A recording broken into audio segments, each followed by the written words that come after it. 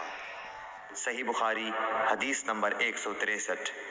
عثمان رضی اللہ تعالی عنہ نے وضو کا پانی منگوایا اور اپنے دونوں ہاتھوں پر برتن سے پانی لے کر ڈالا، پھر دونوں ہاتھوں کو 3 دفعہ دھویا، پھر اپنا داہنا ہاتھ وضو کے پانی میں ڈالا، پھر کلی کی، پھر ناک میں پانی دیا، پھر ناک صاف کی، پھر 3 دفعہ اپنا منہ دھویا اور کوہنیوں تک 3 دفعہ ہاتھ دھوئے، پھر اپنے سر کا مسح کیا، پھر ہر ایک پاؤں 3 دفعہ دھویا، پھر فرمایا، میں نے رسول اللہ صلی اللہ علیہ وسلم کو دیکھا کہ آپ میرے اس وضو جیسا وضو فرمایا کرتے تھے، اور آپ صلی اللہ علیہ وسلم نے فرمایا کہ جو شخص میرے اس وضو جیسا وضو کرے اور حضور قلب سے 2 رکعت پڑھے، جس میں اپنے دل سے باتیں نہ کرے، تو اللہ تعالیٰ اس کے پچھلے گناہ معاف کر دیتا ہے۔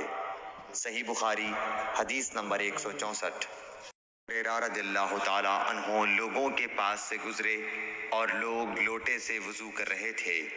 آپ رضی اللہ تعالیٰ عنہ نے کہا، اچھی طرح وضو کرو، کیونکہ ابو القاسم صلی اللہ علیہ وسلم نے فرمایا، خشک ایڑیوں کے لیے آگ کا عذاب ہے۔ صحیح بخاری حدیث نمبر 165۔